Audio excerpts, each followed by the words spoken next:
Hello everyone, my name is Pixelriffs and welcome back for the 100th episode of the Minecraft Survival Guide. I hope you're all having a good day and I've got something very special for you guys. We're going to do a bit of a world tour, but we're going to do it with a twist, and that is because I have a guest in my world. Welcome to the Minecraft Survival Guide, Mr. Python. How are you, my friend? Hey! Good to be here, man. Good to be here. Congrats on 100, dude. Thank you so much. The Harmony Boys reunited for this one. I think it's oh yeah, it's been a while. It's been a while. So I thought what we could do is have a quick tour of the world here, and then if we wanted to, we could probably even pop over to your Python's World series world and take a look over there as well, which is going to look a little bit different because you're used to playing on snapshots, and this is still 1.13. There's still zombies in 1.13 though. Where is this guy? I need to deal with him. Just his arms just poking through. Hello, doggy. Gold-plated guy. This is Lord Schmittenwarden III. May as well introduce you to the pets now. And I had some people on my streams name them. They got some strange names. This one is Lime Dog, and that one over there in the wheat is Joel Doggan, who is Joel Doggan. is my co-host from the Spawn Chunks. So yeah, let's do a quick tour. We may as well start here. So this is the farmhouse that I built in, I think, episode 5. It's one of those ones, this is basically my spawn point. This is where we all kind of started out, and it started off as just like a wooden shack, you know? But yeah, I needed a bit of an upgrade. I needed the space. I needed to move in some villagers and stuff. So this was kind of my base of operations for a long time. These days, I just kind of use it as temporary storage. We've got a little enchantment set up over there, brewing and that kind of stuff. But yeah, I use this storage system way more than I need to at this point because I've got a storage system elsewhere, but for whatever reason, sentimental reasons I guess, I'm just so attached to the farmhouse right now. Yeah, I mean, for a starter base, this is quite something, to be honest with you. I felt like it was worth having a decent amount of space so I could put whatever I wanted in here. And give people an idea of, like, you can build big if you want to and just have all of this room. Like, some people have said, you know, you should do a third floor up here, convert it into kind of a hayloft or something like that, which I'd probably do at some point, but for right now, the thing about this series is I skip from tutorial to tutorial, so I don't necessarily finish builds all that much. So what you're going to see is essentially like a series of unfinished builds, most of which have farms in. So don't worry about it. Same as my world, pretty much. Basically, yeah. So down here we got a couple of villagers. The guy up in the little booth on the top floor sells mending and infinity for really low prices. The guys down here are just for general trades. There's a librarian with a decent paper trade and a cleric who can buy all my rotten flesh off of me. Nice one. Moving on out to the wheat field, because this was the first big project I really did. Oh, you're flying around. I should probably do that too. Can I go into creative? Yes, there we go. Certainly can. May as well fly around a little bit to save you borrowing my spare elytra. Yeah, I decided to build a giant wheat field, have haystacks, scarecrows, that kind of stuff. Everything to go along with this like nice rustic look that always makes sense to do when you first start off in Minecraft. Oh, definitely. It's brilliant, dude. Expanded the cow and sheep farm out into this little barn here. We've got a couple of horses stabled up over there as well, and the the sheep are looking like a very specific color scheme right now, but I think I just needed you know, pink and purple wool for something. I can't remember what it even was now. The sheep just get dyed whatever color I need at the time, basically. Kind of looks like a disco in there. It does, yeah. I need to get a Jeb sheep. Some people have said that I should probably explore some of the Easter eggs and stuff in Minecraft and look into like Dinnerbone animals and Jeb sheeps and stuff. So we'll probably do that at some point. Moving on over here, this bridge leads to what I've been calling the industrial district, because this is where I started out building a lot of the early redstone farms. Got a bit of a kind of, you know, elven style build kind of look, a little bit fantasy with these big overhang roofs and stuff like that. Yeah. So this is the sugarcane farm. A lot of the sugarcane stuff is just kind of closed in underneath it, and then this set of stairs leads upstairs, and there's nothing really up here, but what I was thinking of doing is probably just converting this into another couple of levels of sugarcane if I needed the output. But as for right now, I just grab the sugarcane from the chests down there, gives me all the paper I want to, and it still looks like quite a nice build. Yeah, good God. Little cargo elevator out the side here if they wanted to like bring stuff up to the second floor. Nothing functional about it, of course, but it's fun to have that stuff in the design. Yeah. So this is storage module alpha. This is basically the auto sorting storage tutorial led to this place being a thing. And it's only these bottom two chests that are auto-sorted. The ones on top are just like for products of whatever's in the chest below. So if I have stone bricks in these ones, then the stone brick stairs and slabs and everything go in the chest above. And smart. Most of the basic stuff gets sorted in here, all of the wood and sand and terracotta and stuff like that. And there are actually sorting systems behind all of these diamonds and emeralds and whatnot, but there's no input hopper for that stuff. I always just put it in manually. Oh my gosh, I see diamonds. The temptation is there. You can steal as many as you want. This is a copy of the world. But whoa. Yeah. This is cool. I decided to label stuff a little bit more heavily as we come up here into the more manually sorted storage. And so I've got all of the like nether materials on this side, and then it gets into building stuff. And then over here we've got like ocean material, like coral and ice and that kind of stuff. Dude, seriously, I really love this. Like, I didn't even know you could do this. Like, have a sign and then have some text and then have the actual item itself. I think that's incredible. I think that's really smart. It only works when there's a block poking through the frame, though. So, like for flat items like these prismarine crystals, I had to name those in an anvil because it's not going to show through the sign. But once I had the Guardian farm set up, I needed some storage for all the prismarines. So I never would have thought to do this. Like, I don't know, that's like the thing that stunned me so far. That's so cool. Yeah, I've not quite finished labeling everything up in here. So on this little alcove back here has a few spare like tools and armor and stuff like that. The one over there is redstone components. This stuff in the middle just hasn't quite got a purpose yet because I'm still, like I said, using the storage system in the farmhouse most of the time. Yeah, that's looking good though, man. Redstone components, everything, yeah. Yeah, I've got a slime farm in this world as well, so plenty of slime blocks stored over in there. Oh, gosh. Aside from this, around here in the industrial district, I've got this tower on the corner here, which is a cactus farm. Which, of course, I have more cactus than I would ever know what to do with at this point. Oh, my word. Yeah, there's quite a lot of it in there. And then this farm on the left is pumpkins. The one on the right is basically the same design, but a little bit shorter, and is melons. And then around the back here, we have a few small things, most of which are sort of unfinished. This is a villager breeder, which is currently disabled. There are no doors in there, and as of 1.14, all of the villager mechanics are changing anyway. So I figured I would probably leave these guys be. Yeah, it's all going to have to change, especially the iron farm up there as well. That's going to have to completely change in a bit. But this is my villager trading hall for now. Whoa! I started on thinking, yeah, I can do little like slime block launchers to carry me up to the sides and stuff like that. But eventually I just decided to leave the gravel around here and use the stairs. And once again, when 1.14 comes around, I'm probably going to have to let all of these guys out, or at least put them in a place where they have access to beds and workstations, because otherwise they're going to get grumpy with me and not want to trade. Yeah, that's true. Wow, though. Yeah, as it goes, I've got a few decent farmers, people who like trade really good pumpkins and melons, and in the item frames above, I've basically named the item that's their best trade and given it like whatever number emeralds they trade it for. So like this guy gives me an efficiency 2 pickaxe for 13 emeralds, that kind of thing. This guy gives me protection 2 thorns for 19 emeralds, and it's just nice and easy to see exactly what they've got there for their best trades. I really like the design. I think it's fantastic. Yeah, the red and white flag kind of came about because I wanted a nice sort of simple flag to do for this area, this little nation that I've got going on over here. And some people in my comments pointed out that it's actually, I think, the flag of Indonesia. Okay. Completely unrelated to anything I was thinking about at the time. Indonesian trading hall. Yeah, but apparently that's what it is. Yeah, that's what it is. So over here, these are mainly just farms for demonstration purposes, because, you know, AFK fishing, all of that. Like, I was just going to say, it looks suspiciously like an AFK fish farm.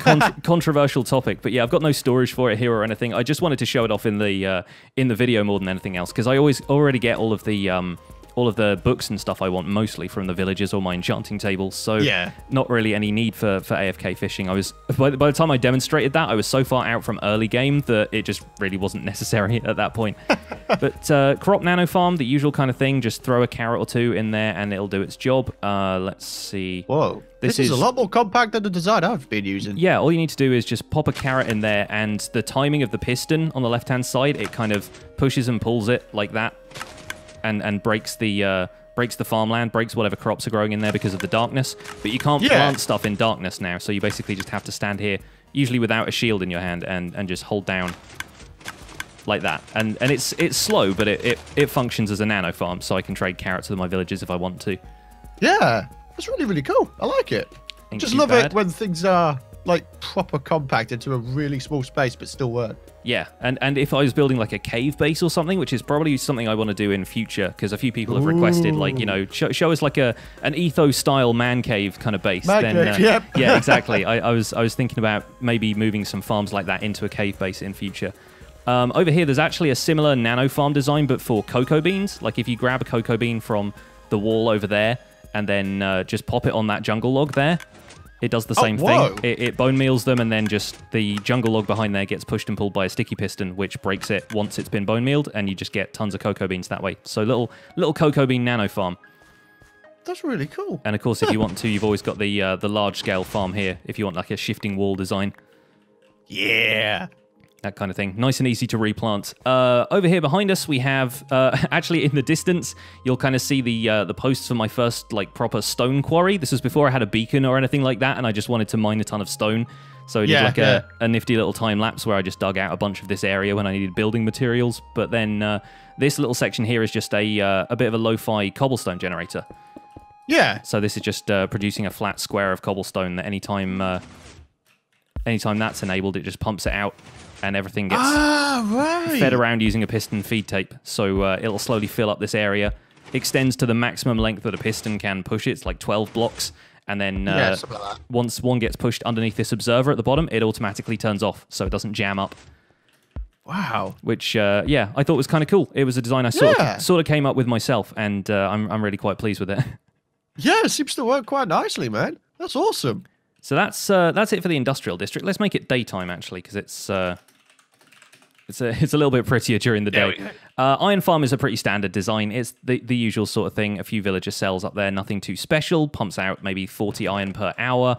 It's not got a huge amount in there right now because I emptied it quite recently. But I've been needing iron for stuff. Like I'm surprised with the amount of technical stuff that I've managed to do in this little series.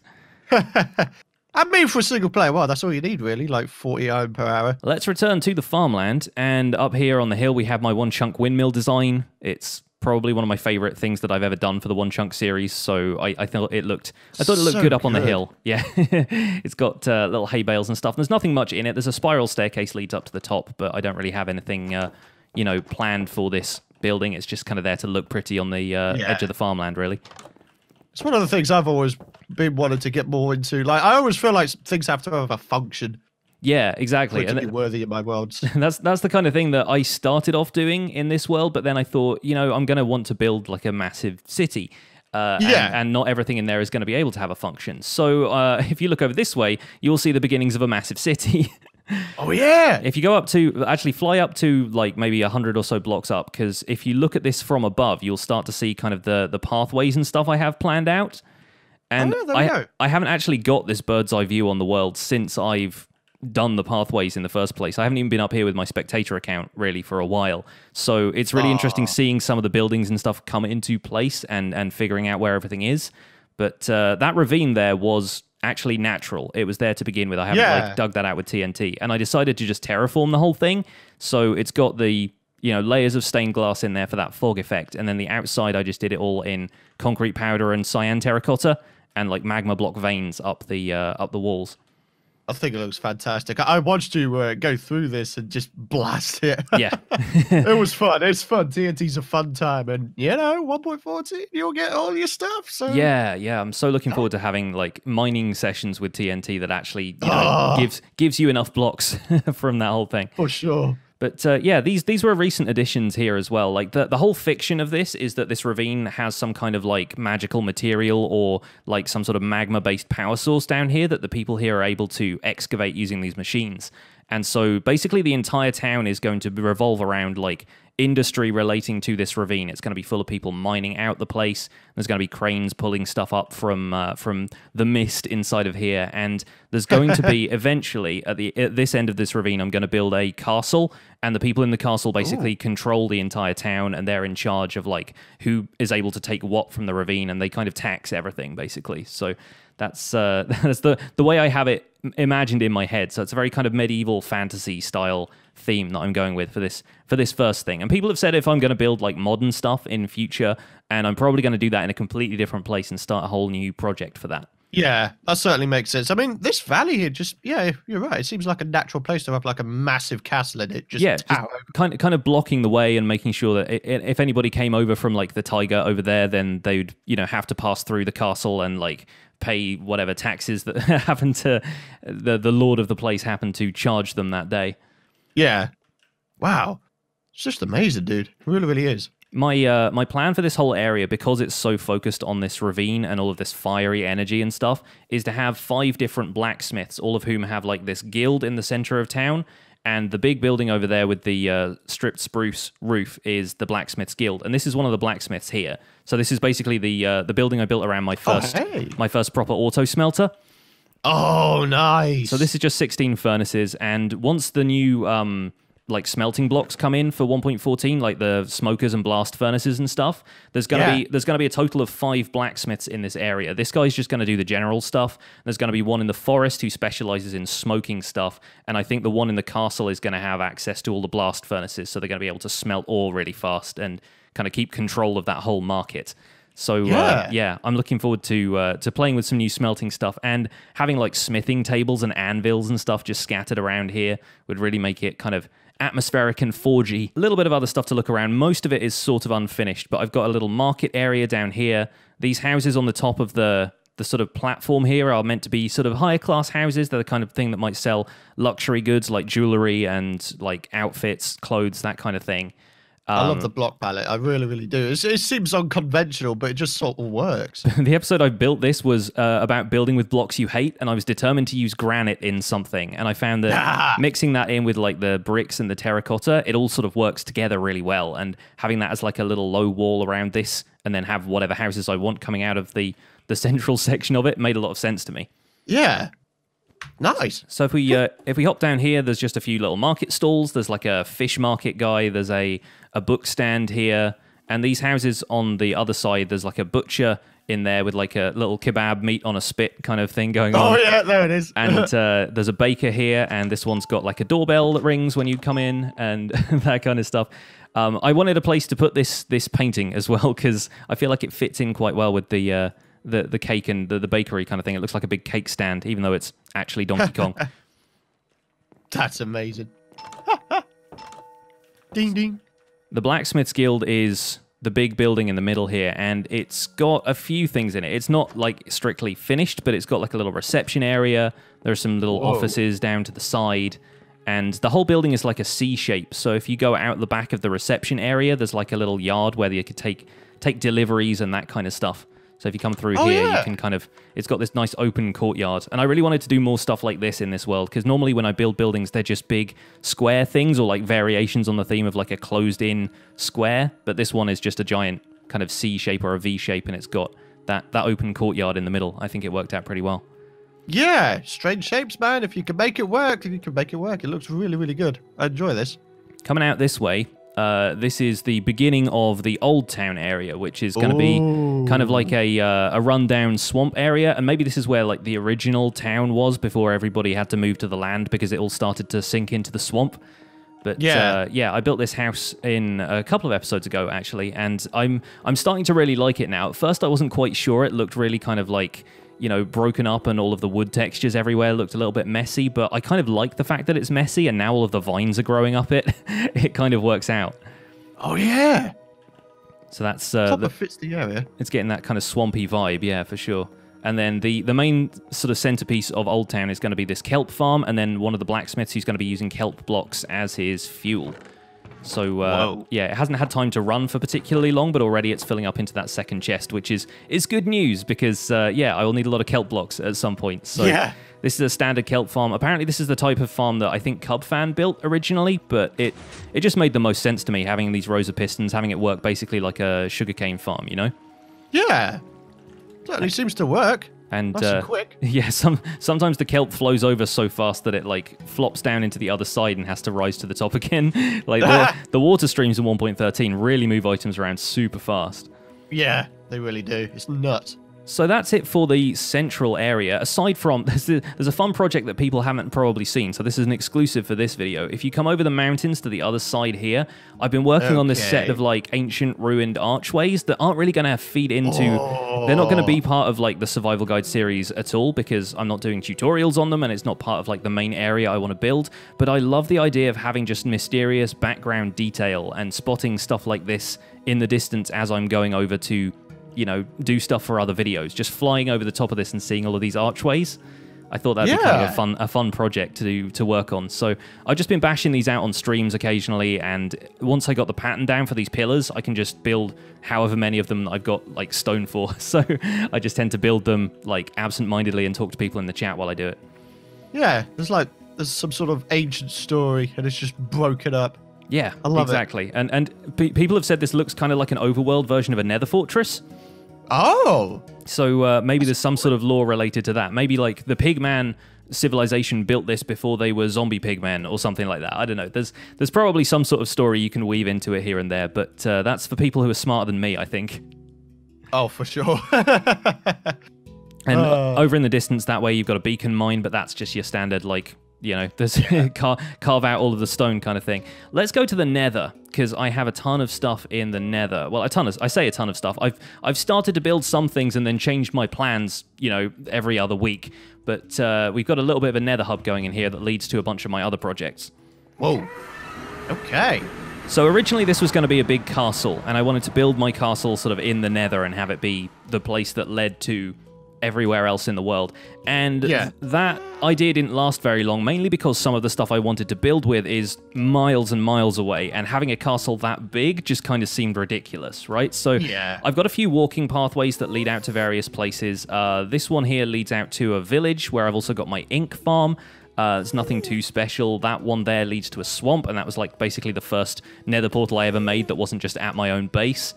Oh, I can show you something cool over here, actually. Come this way, because there is a there's a Nether Fortress right here, which wasn't even the first Nether Fortress I found, because I didn't look... I went left instead of right, and so I ended up trekking across the Nether, and then somebody pointed out to me, oh yeah, you've got a Nether Fortress basically like 10 blocks away from your starting portal. And not only that, but on the left-hand side down here, it's got a double blaze spawner. So what I've done is set up a blaze farm in here that uses slime block flying machines to sweep the blazes into a kill area. So if I switch this on, it's going to make a terrible racket. But with the spawners firing, I don't know what difficulty we're on right now. We're on hard. Okay, so stuff should be spawning. And yeah, the blazes all get caught in here. They get swept into little trenches by the slime block flying machines, and then they all end up in a kill area down there, and I can use them as an XP farm, and also the blaze rods make for a really good fuel source. So that's, again, one of the blacksmiths in the town is going to use blaze rods exclusively as their fuel source. That's really cool. I've never seen a slime block flying design. Yeah, it's not the most common thing to do now, because a lot of people build that one where they just have solid blocks that they pathfind to, and it kind of tricks their AI into moving down there. But in the series, I just introduced slime blocks at the time, so I thought I might as well do something with those and show people how they can be used practically. So I did this. And if you come down here, this is where the little the kill area is. So blazes just can't see you under there. Just tap them a couple of times with the swords. That's where you get all your XP, all your drops end up in the chest. And as you can see, I've got quite a few blaze rods in there now. So it's working out pretty well for me. Seems to be, yeah. The main thing you got to make sure you do is turn off the machine before you leave. Otherwise, the slime block things get stuck if you unload the chunks. So if I go back to the overworld and this is still running, it breaks, and I have to risk fiery death in order to go in and fix it. Which is not the ideal situation. Anyway, let's go out this way, and then let's go to... I've got a couple of ice boat tunnels now that lead out to the Mesa, Jungle, and Mega Taiga, which are all in one place, basically. There's like an intersection of 3 really rare biomes out there. But the one I want to take you to is the Guardian Farm, because that's kind of my pride and joy of this thing. That's probably the longest like technical build and the most accomplished thing I've done in this this series so far. So I'm incredibly proud of that one. So if you hop down here, and thank goodness we can fly, because yeah, sometimes the Nether gets a little bit treacherous. I've got ice roads leading out to each of these. I still need to make this one blue ice instead of packed ice, but it's a nice convenient way to travel using the old boats. Yep. Oh wow. I completely forgot there were prismarine slabs now. It's amazing. Yeah, they're a really nice building block now. There's slabs and everything for them. On the left-hand side over there, that leads to a mushroom island. There's a portal over there that leads to a mushroom island. Oh, yeah. But the Guardian Farm is actually up here on this little plateau. So if we pop through this Nether portal here, you'll be able to witness my pride and joy. And you might want to turn your particles down, because otherwise this is going to gonna lag things out somewhat, because this here is one of those Guardian farms that this is Cubfan's design actually, and this one uses uses soul sands to push them all up from the bottom of the ocean. So if you didn't have particles on minimal down here, this would be an absolute nightmare. You get about even with computers like ours, you get about 50 frames, 30 frames. It just drops down real low. So yeah, that took 2 episodes to build, if you believe it. It was a lot of work. Yeah, 2-parter, yeah. And I spent the entire time just like placing soul sand from underneath, because that was the only way I wouldn't get shot by Guardians constantly and lose where I was and stuff. But yeah, this all the Guardians come down to a killing chamber that is below this little prismarine temple that I built over here on the shore. So if you drop down here, that's where you end up. And yeah, there's an elevator system here that we've probably just broken. Oh, actually, no. It seems to be okay. Oh, no. It's doing stuff. Don't worry about it, though. It's fine. And, yeah, with these, you can switch on the water here so the Guardians will just build up instead of just immediately falling to their death. And you can kill them with a looting sword all you want, get the XP. This was my XP farm before the Blaze farm came about as well, because I always get a ton of XP from these guys. And then it all filters through to this system over here, which doesn't have much stuff in it right now, because I basically took it all and immediately turned it into Dark Prismarine. Because it's probably one of my favorite blocks, this. And I use it a lot in Founder's Forge. I plan on building some more stuff with it in the swamp as well, because Prismarine really fits that like swampy environment.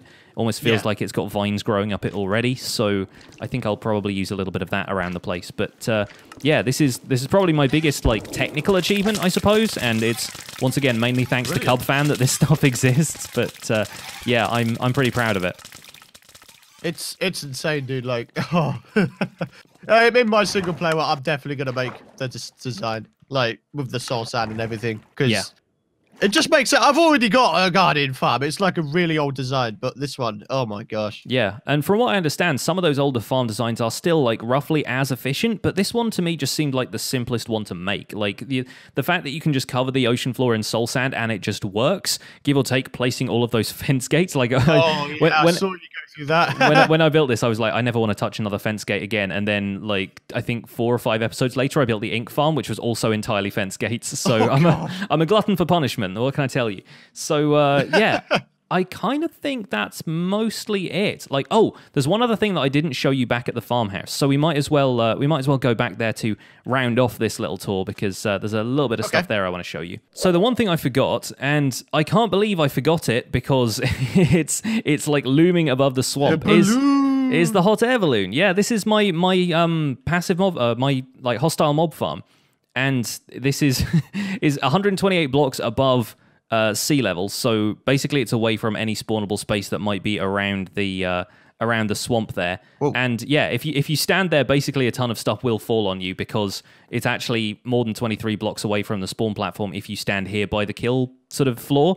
But yeah, it's not always as reliable, because of course, being me, I had to decorate it to look all pretty, and sometimes creepers fall onto this ring of andesite here, and they take damage, but they don't die. So occasionally when I've been stood up here, a creeper has just fallen down in front of me, like walked off of these fence gates and still been alive. So I've had to make a really hasty exit, and thankfully we've had no accidents yet, but yeah, it's a little bit touch and go occasionally. I love it, though. I love the fact it was made into a hot air balloon. Yeah, the running joke with this is that I still need to do something about the basket, because the basket I'm still not a big fan of. It doesn't quite look the way I want it, but I need to draft some stuff in creative and then come up here. And it's just a pain to change at this point, because I'm done with the project. The mob farm works, and the balloon itself is so high up in the air that making any changes to the basket just feels like a pain. But yeah, one of these days I'll do it. I'll get up the courage to do it, and when I've not got anything else to do, when it's a slow week, then I'll probably give that a try. But I have so many other plans for this series, dude. Like, I've got so many other farms I want to build. There's still so much of Minecraft left to explore. Like, I want to do an overworld gold farm with all the nether portals with pigmen just pouring out of them. I want to do a witch farm at some point. There's enderman farms to build in the end. Like, I've done nothing with the end so far. That's really something that I want to do in the next 100 episodes and beyond. But yeah, this is my world, man. This is the Minecraft Survival Guide. Thank you so much for taking a tour. I hope you enjoyed it. Oh, dude, I really, really did. Like, I'm genuinely impressed by some of the stuff's going on here. Like, as weird as it sounds, that freaking storage system with those sides. I don't know, man. It's so small and simple, but yeah, honestly. The standout detail for you, yeah. Well, I'm glad that you've at least learned something from this, because that's the whole point of the series, really, is that even if people are veteran Minecraft players, even if they've been playing since Alpha and Classic and everything, there's still people who pop into my comment section and say, you know what, I've learned something new just from watching this. If it's like catching up on new features or just like something they were never aware was in the game, it's super fun being able to share this stuff with people, and knowing as much as I do about this game and like researching stuff, even I am learning new stuff all the time in this series. So it's a constant source of fun stuff to do. Oh, dude, for sure. And if it's not the signs and the learning and all that kind of stuff, then it's going to be the expansion of my horizons with block palettes. Like, there are some things in here that I just didn't think would work, but oh my word. Yeah, there we go. Yeah, and I can't wait to have 1.14 in this world and put lanterns everywhere and stuff. Like, yes, I did a video. Love lanterns. I did a video the other day just of like opening up this world in a snapshot just from a backup and spamming lanterns everywhere and thinking it's just going to fit so well with the aesthetic of this city. So yeah, I'm looking forward to it. But that's my world. How about we go and check out the world of Python? Sounds like a cool plan. Let's do it. And here we are in Python's world, in the Python's world from Python's world, with the Python from Python's world. How are you doing? Well, hello, Pixel Riffs Survival Guide. That's the one. Work as well, does it? That's the one. The brand needs a little bit of work, maybe. But here we are, man, and here we are in Minecraft Snapshot 19W11B, if I've got that right. And yep, my word, it is exciting to see this world. I've seen little snatches of it here and there in your videos, but I tell you what, there's one thing you're better at doing than me. It's actually completing a project so it looks like a proper community, because we've come from my place where I have like odd buildings scattered around here and there. And what you've got here is this amazing little village. Yeah, Flora Valley, the first one. I completed this all in the first 25 episodes, something like that. And of course, there are flowers and flower pots everywhere. It's such a Python. Oh, yes. Such a Python world. I love it. Yeah, and currently there is a small army who is invading my... Yeah, What is this? I logged in when there was a pillager raid boss bar just hanging out on the top of my screen. I went, hang on a minute, this isn't right. Dear. And I think we're having a thunderstorm now as well. So that's not on my watch. Good omens all around. So yeah, show me around. You were saying this was the first house you built in this series? Yeah, the episode 1 base. I mean, it's evolved over time. It's got some 1.14 stuffs like a loom. Oh, exciting stuff with the loom. Dude, I actually think this is one of the best additions in 1.14. They're so good. I love the fact that you can, like, I've used external tools to make banners for so long, but this just feels like one of those in-game. It's got a little display spot for the banner and the different patterns. Have you seen that globe pattern they've added in this new Yes! It's I so think that's cool. Fantastic. It's really, really cool. Anyway, I'm going to just talk for ages about the snapshot if you don't shut me up. So give me the tour. Show me around. What else is here to see? I think we'll just sort of go around in a circle. So we've got like a semi-automatic mine. You can go down here, get all your stuff done. And if there is anything in the minecart, when it is brought back up here, it will unload it into a chest, which is just under here. I mean, there's nothing in here at the moment. Oh, that's fancy, though. I have not thought of that, just kind of loading it all into a minecart and shoving it up a track. That's something I need to do in a mine project in my own... Oh, the ideas are flowing right now, dude. The unloader it's a Mumbo design. Aha, there you go. Yes. Okay, so if we continue around here, I mean, there's going to be like loads of decoratives. I can just see the projectiles from the llama outside here, just occasionally flying past.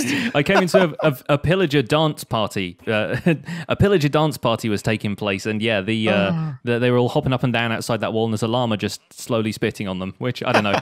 They might be into that. Who can say?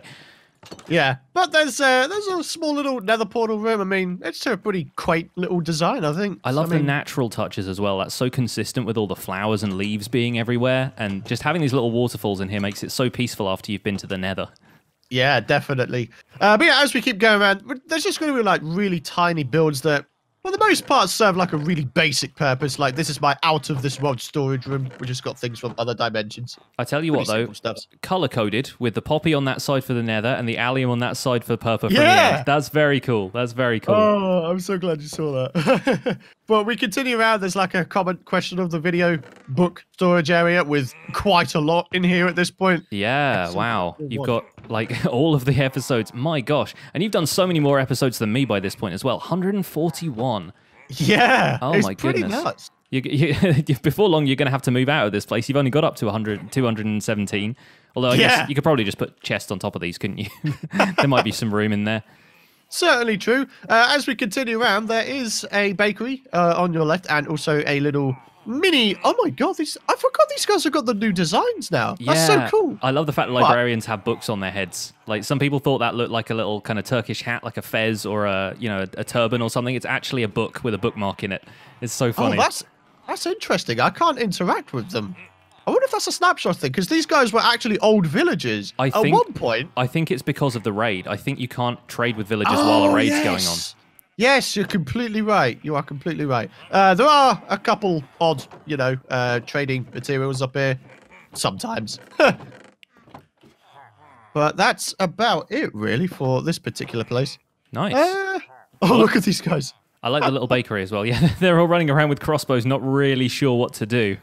Yeah. Wait, these guys are in creative mode. I don't know if we can shoot them or not. I think they're godlike. Adorable weirdos. But yeah, we continue on. Like, there's like tiny storage huts for all sorts. Like this one's wood and leaves and saplings and stuff.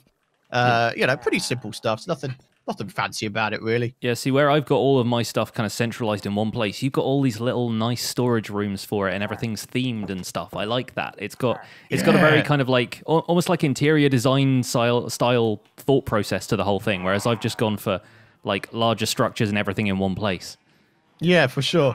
But yeah, we continue walking around the path. Like these little houses, these really don't have a purpose. These are my first attempt at just making houses for the sake of making houses, I guess. Sure. And then I think probably one of my favorite things is this tiny, tiny little river that's just sort of over here. So if you come back to your right, I've lost you already. All these little winding paths and stuff. So I'm just over here. Oh, there you go. There's like a tiny river down here. I just kind of decided to make use of the space. That's a very English countryside thing as well. Like it's just like a little brook coming through there. That's so cool. Yeah, but yeah, there's like a map wall over here, complete with another pillager. Just part of it. People have been on at me in my comments to like finish my map wall for the longest time because the maps in the farmhouse just aren't complete, and there's so much stuff that just needs to get finished. Yeah. Dang blast it. Yeah, there you go. Right, it's now permanently clear. There you go. All right, but add as many zeros to that number as you can. Yeah, exactly. Just decided to decorate a hill with some, various little leaves and, I don't know, cobblestone, all sorts, really. And then very just nice. Made a farm at the bottom. Nice little crop farm. The veggies all blending in with the leaves. Very cool. And then I decided to enchant a naturally generated cave. So, yeah, that's pretty cool. Nice. And it's so cozy down here with the books. Yeah. I feel like I could sit down here and read for ages. Yeah, there's all sorts of stuff.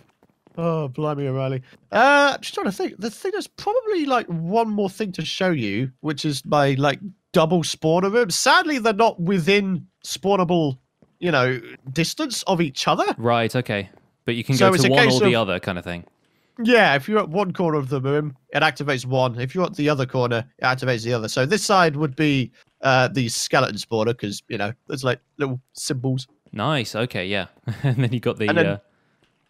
if we really wanted to, could convert it into drowned as well. Oh, brilliant! Yeah, for the gold. I was wondering why the gold was there, and I was thinking, yeah, no, of course you can drown the zombies if you want to. Very nice, very high tech. Yeah, I mean, it would have been nice if I could still get tridents, but if this was Bedrock, completely different story. Dear, oh dear. But yeah, I mean, again, little enchanted area at the corner there, but that's just about it, to be honest with you here. The amount of flower pots. You're really consistent with the flower pots. I admire that. Copious amounts of flower pots. And in 1.14, the lanterns are my new flower pots. Oh, I'm sure they are. Yeah, they're going to be my new flower pots as well. My days, those things are good. So if we sort of go behind you, sort of up top, there are a couple of large buildings. You've got sort of a large tower over there, which is supposed to hold like some of my like achievement things, but I need to update it because it's been a long time. Yeah. Well, this is my mansion. This is very nice. It's got, like a quite a modern feel, but also a kind of castle-y thing with the rooftops. And you've got bamboo growing out at the top of that as well. That's the first thing I noticed is like this little bamboo forest. Yeah, it only just been added to the game, and I just kind of decided, you know what? This would be a perfect centerpiece for my thing here. And you've got a panda. The panda doesn't have a name. You should really Really name the panda. You need to call it, I don't know, Chi-Chi or something. There you go. Oh, that was in bamboo. It's so cute. I cannot wait to find pandas in my world. I've already found 2 jungles that I've probably completely generated, so I'm going to have to go really far afield to find new bamboo forests and pandas. But we're going to have a good time looking for those when they come out. Oh, for sure. But yeah, once again, kind of just you know, you can go around in a circle and just sort of see for yourself what's going on here, like a little armory forge / storage area. I mean, there's a lot of storage areas. Another little enchant area. I love this. This is probably my favorite room, to be honest. Yeah, the dangling bookshelves. It's very nice. The names on the signs around everywhere, is that like people who support you? Is that your patrons? Is that who gave you the idea for the places? What's the people who gave the ideas? Oh, very cool. So like your comment of the day, comment of the week kind of thing, you're putting people's names up. That's really cool. I like that idea. Yeah, pretty much. Got to appreciate the people who support the series at the end of the day, haven't you? Oh, for sure. Like, you know, as we go around, garden room was suggested. Like, it's pretty simple. There's some double tall flowers for dyes and various other things. Mm-hmm. Got to have them. Got to have them. Oh, yes. And then this is supposed to be an actual storage room, but I haven't used it because I've been here in a while. Yeah. Tiny little bedroom, because why not? Complete with a little fish pond. Oh, that's cool. In the floor as well. Classy. Yeah. I like it. You got to have one of those in a mansion as well. You got to have something that proves you've got the money, and that is very much a fish tank in the floor. Got a little brewery room. You know, again, pretty simple stuffs, really. This one is just sort of a mine room. I mean, there's not much going on, but you can come down here. There's like a little area. I mean, nice. Why not? Yeah, and then you can continue down the stairs. Sort of secret entrance kind of deal. Very cool, very cool. And you're right up here on the mountaintop as well, so you're probably gonna get plenty of mountain action. The new cats, they've got all the different cat skins. Oh, that's all so the pets, so nice. And I really want them to update dogs now as well, because there's so many different types of dogs. Yeah, there really is. But yeah, I mean, there's a proper fish tank in here. Oh, you know, that is a proper fish tank right there. Proper little 1.13 thing. Just kind of decided, hey, it's added. Let's do it. Yeah, may as well. I have yet to build anything that requires a fish tank quite yet, but I think maybe the people in the castle might have one when I get around to that. Oh, for sure. And then this was just like a bit of a pit, so I just sort of converted it, I guess. Nice. Yeah. Why not? Got a nice little nature features everywhere. Like, that's the thing I'm noticing more than anything about this area in particular, but your building style in general, is that you just spam nature everywhere, and there's always little details of that tucked away is fantastic. The amount of water features that you've got in this place, you're a regular Charlie Dimmock if people outside of the UK are ever going to get that reference. I do love it, but it's not too dissimilar to how I am in real life. Like, I've got like a massive plant pot in my office, like in real life as well. Yeah. It's so cool. I just love the outdoors and greenery and all that kind of stuff. But yeah, we continue over this bridge. Like, there's so much stuff. Like, I don't know how long this is going to take to go through everything. There's so much stuff. Take me through as much of it as you feel like doing. There seems to be a massive, like, Isengard-style project. You've divided up the land over here into pizza slices, it looks like. Yes, this is going to be an eventual massive farmland area. And funny enough, you were talking about your one-chunk windmill. This area down here is, guess what? 16 by 16. Oh, hello. I totally intend on making it myself as well. Oh, lovely. You're going to do the exact design. Perfect. Well, that's going to be great. It's going to be nice to have like a little connection between your world and mine if you're building something that I've got in my world. That's pretty cute. I like that. And yeah, I'm flattered that you chose that design in particular, because I'm really proud of it. It's so good. Yeah. But yeah, I mean, like, just anywhere you look over here, there's like something going on, like this little hill here, like plenty of decoration. You've got Python Industries over here, which is probably the more major thing you'll be interested in. This is your equivalent of my industrial area then. That's Iron Farm up there, I guess. And there's a raid here as well, apparently, because there are villages. So there's going to be a raid. Dude, no. Good lord. But yeah, there is a slight hostile mob farm. Like, you can come in here. Occasionally, dudes do spawn up there and come down, and there's some drops in here. Yeah, I guess if you're building it this close to the surface, there's always going to be unlit areas and caves and stuff that mess with the rates. But yeah, good to have hostile mob drops every now and again. The trades and having some bone meal and stuff is the main thing for me. Bit of bone meal, bit of gunpowder. Yeah, definitely. But yeah, for the most part, these are sort of really simple farms. There's like a mini cactus farm in there. There's a automatic sugarcane farm down here. In fact, I wonder how this thing is doing. Oh my gosh, 2 and a bit stacks. It's so slow, but it works. Yeah, that's all you need, really. Like, after a while, if you don't need that much paper for fireworks and books and stuff, if you're careful with that stuff, then that little bit of sugar will keep you going for a while. Yeah. Sort of a smooth stone and cobblestone generator. Very, very simple stuffs. Discovered how to make solid stone, apparently. Oh, yes. That's pretty cool. Yeah, yeah. Very nice. And then probably the biggest farm, the tree farm, with 6 compartments for all 6 types of wood, even the 2x2 ones. Oh, very nice. Very nice. So you have a big old space in here that you just grow trees in manually, and yeah, you can just walk along here, harvest the drops. Oh, is that dispenser with a water bucket at the end? Perfect. Yes! Yeah, so if I everything press this flows button, down. Nice. Oh, very cool. And it lags out a little bit because of the water Oh, updating. yeah. But my frame rate. Just for a second there. Dude. No, that's good, man. That's good. I like that. And I love the build as well. It's got that kind of greenhouse vibe to it. That's very nice. Yeah, I really, really like it.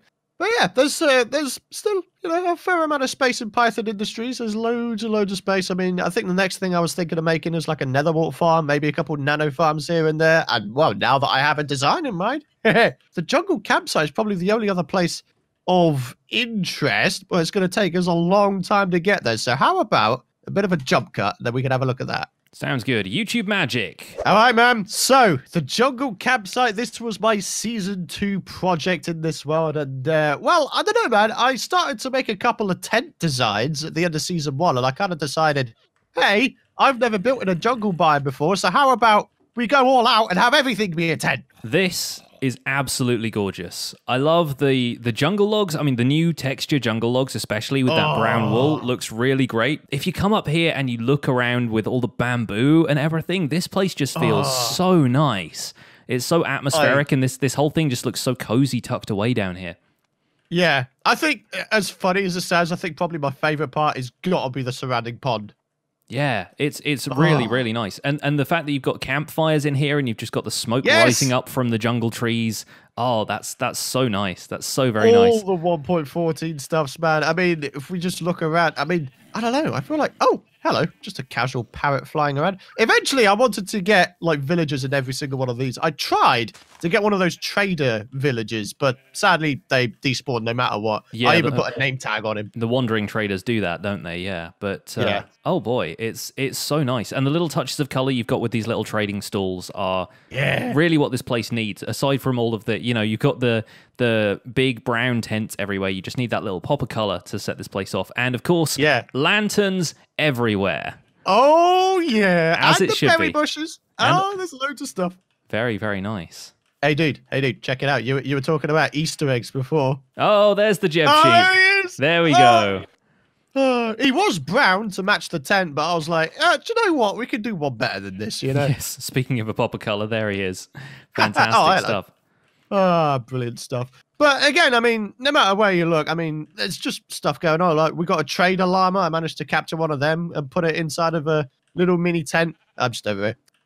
With apparently a parrot on top. He's look wild. At this guy. He's so good. All of the little the jungle things, but yeah, having those llamas just pop up wherever you are is super fun. And instead of having to seek them out in mountain biomes now, then the wandering trader will just wander on by occasionally. Yeah, and here we go. 1.14 stuffs. Like, there's a lot of 1.14 stuffs in this settlement because that's when I started this season. So that's pretty cool. You got your barrels, got your composters. I'll compost some of these vines that are in here. Yeah. I'm so glad that they altered it so it didn't take so much. yeah. And I'm really looking forward to exploring those for the survival guide once all the mechanics are finalized and everything is definitely set up there. You've got a little bit of coral out here in the lake as well, which really kind of adds to the detail. And apparently a sheep, wait. What's this guy shooting at? Is he shooting at the sheep? One of the sheep has angered him. He said, you've got a really long neck compared to me. Or is he speaking at me? I can't really tell. I have no idea. It was completely unintentional, this. Like, he's like a lookout guard or something. Yeah. He's spitting at the zombies over there in the trees, maybe. Who knows? Yeah. But, that tent we were just in, that was like a fishing tent, which is why there was like a little pier there. But if we continue on, there's all sorts, really. I mean, there's a little sort of workstation down here with like anvils and grindstones. Like, I don't know, man. I've just thought of a joke. Oh, God. We thought the llama was attacking something in the tree line, but it was a false alarmer. Oh. I'll get my coat. Oh dear.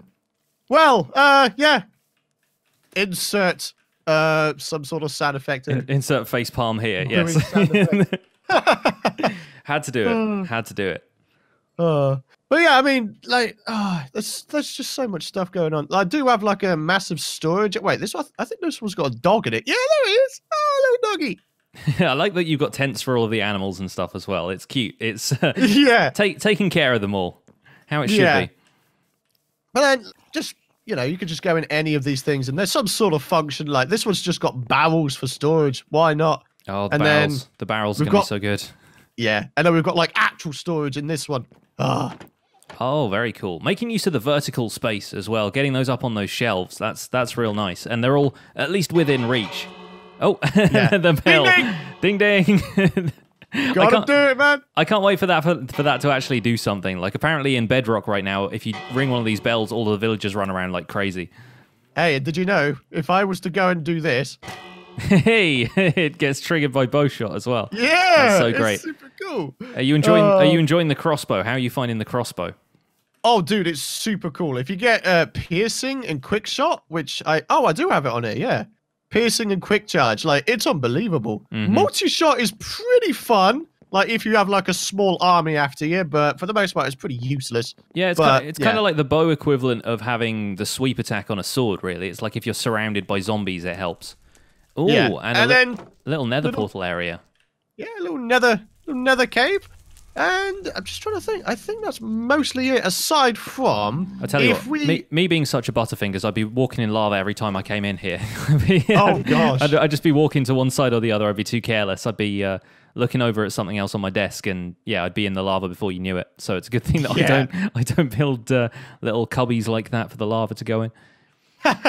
Right, well, if you follow me, there is one last thing, which is probably my favorite technological achievement in this world. Oh, you need very specifically a piece of dirt. Have you got a piece of dirt? I do not, but I can grab one out of here. Yes.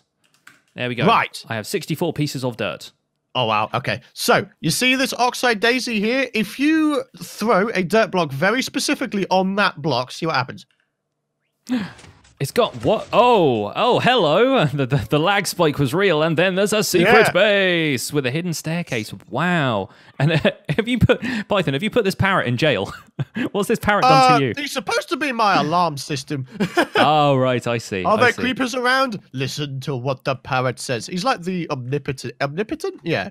He knows what's going on. Very nice. Very nice. And also, if you put that in there, yeah! he has a dance party. I forgot about that. Oh, dude, that's amazing. I just noticed that was a jukebox, and I was like, I gotta, man. I gotta. Oh, it's so good. But eventually down here, I want to have like a fully fledged, self-sustaining base. But no one on the surface will ever know, aside from me, because I'm the only one who plays on here.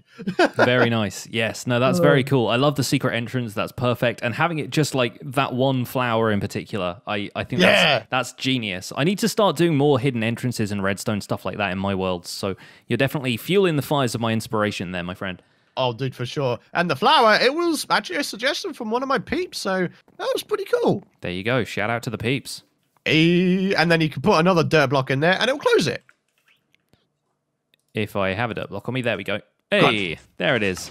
Bye-bye! Nice. I mean, yeah, there's like dirt blocks, but they'll grass over. Yeah, the grass will grow over those. Nice and straightforward. Yeah, and that block just kind of standing out, that flower standing out amongst the others. It's a signal that you would understand, but other folks might not. So that's very clever. Very clever indeed. Yeah, definitely. But aside from that, I think that's pretty much it in terms of like things of interest. Oh wait, oh no, the Winter Town. How could I forget about the Winter Town? Oh my god, dude. You need to show me the Winter Town, Python. The Winter Town's the final part of the puzzle, my friend. We got to do it. All right, man. So we just came through this portal. The Winter Town is the final thing to show you. And, it's another project I actually finished. So how's about we head outside? I can see the snow already. And this is where you've been getting all those berry bushes.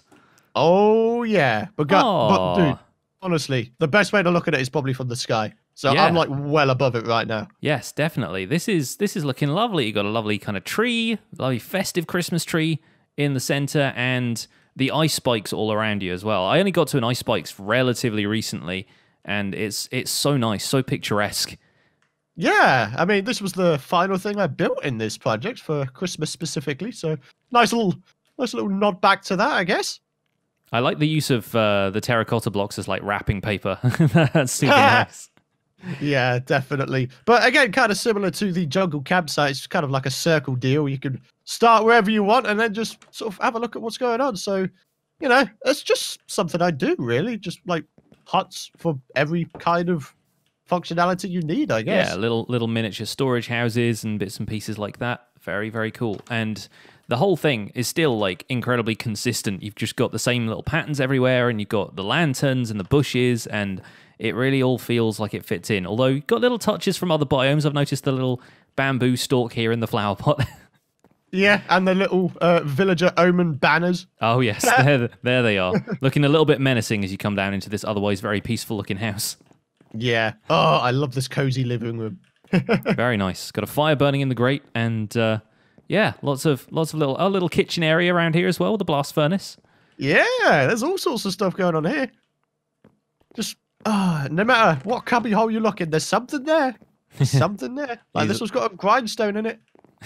Nice. Just in case you want to come up here and grind, disenchant some tools. Yeah, definitely. But yeah, for the most part, the builds are kind of similar to what we've already seen. But there is like a little church in here because, you know, churches are cool. Yeah, and it goes with the... way.